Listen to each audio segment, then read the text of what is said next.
The Democrats are literally destroying the United States of America and turning it into a third world dump. I'm not exaggerating. It's happening. It's being done on purpose. There's no other way to look at it. And there's no end in sight. Every day now, thousands and thousands of people are crossing the border illegally and costing you billions and billions of dollars.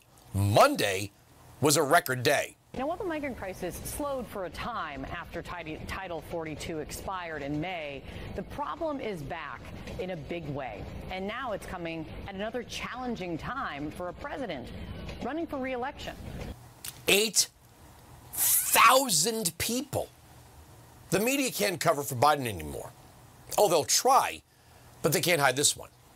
On the other side of this, the UN General Assembly is in town, which is nothing more than even more foreigners begging for money from the taxpayer, you. Biden is literally promising to give away billions and billions more while you're getting crushed by inflation.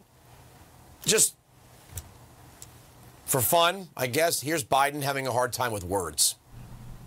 Now, even as we evolve our institutions and drive creative new partnerships, let me be clear. Certain principles of our international system are sacrosanct. I have no idea what he's saying, but it sounds like he's promising more money. But yes, here he is promising every other country more of your money.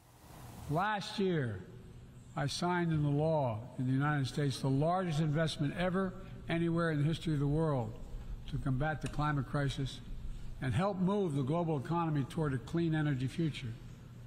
We're also working with the Congress to quadruple our climate financing to help developing countries reach their climate goals and adapt to climate impacts.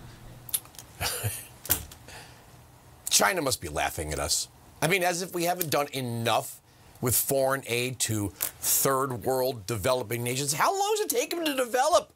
We've been sending them billions of dollars for as long as you and I have been alive. If they haven't developed yet, they ain't developing. Well, here's Biden promising even more. You know, when I hosted you at the White House in February, you said that we have an obligation to leave the next generation a better world. And I couldn't agree with you more. And Brazil and the United States are meeting that obligation together. At least that is our intention. We've begun it, and we're going to continue. We're working in lockstep to tackle the climate crisis, including mobilizing hundreds of millions of dollars to conserve the Amazon and the critical ecosystems in Latin America. And we've advanced our work together through the Partnership for Atlantic Cooperation to promote inclusive economic growth.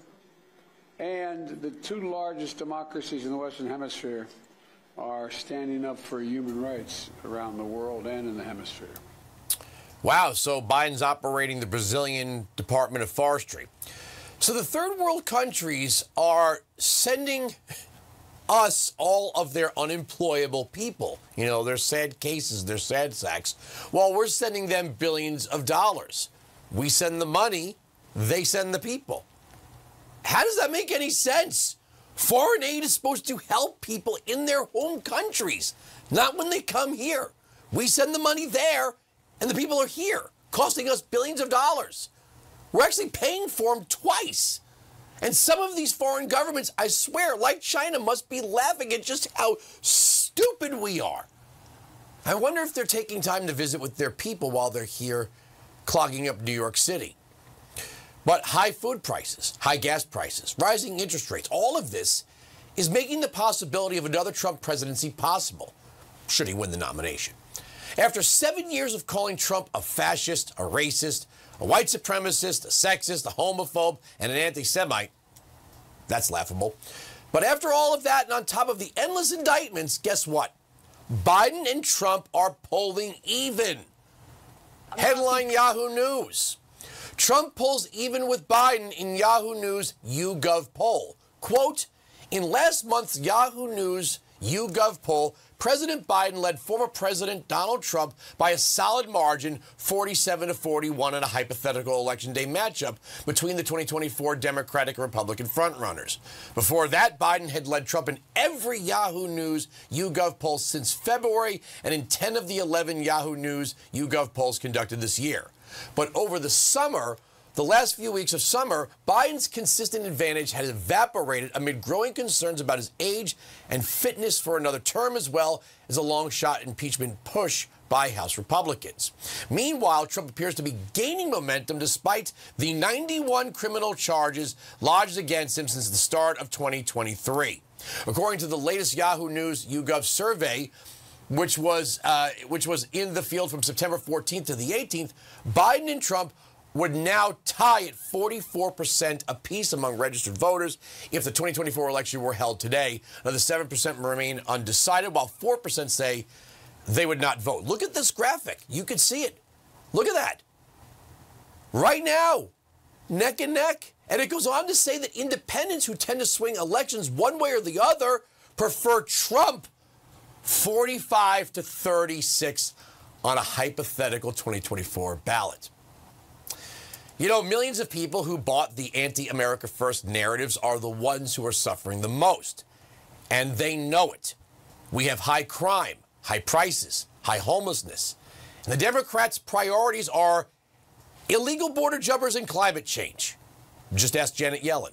I'm not asking you to play therapist with the American voter, but there seems to be a disconnect between the numbers we're seeing and the way people are feeling about the economy. And how do you account for it? I agree with you that there's a disconnect, and I don't have a simple and convincing answer. But Americans have been through a lot. The pandemic really took a toll on American families, on children, on households. We are enjoying a remarkable recovery, but also with high inflation, much of it reflecting supply bottlenecks that developed during the pandemic, and then with Russia's brutal attack on Ukraine, we saw a surge in gas prices, in food prices. No, wait a second.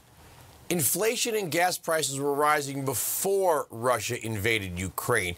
It was Biden who started canceling land leases and just recently canceled all of them.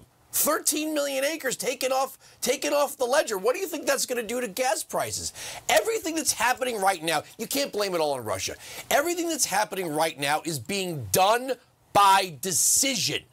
We decided to lock down. We decided to raise gas and oil prices, and we're deciding not to secure the border. We decided to defund the police. These are things that are being done to us. When I say we decided, I mean our political class. But the United States cannot sustain 6 million people per year coming in illegally.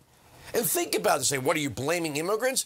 It's a natural fact that if you have more people than there are jobs, wages do go down. And the cost of the migrants is endless. New York City is going to spend $4 billion alone. Again, you heard at the top of the show, the deficit is going to be $2 trillion. And we are spending on every global priority.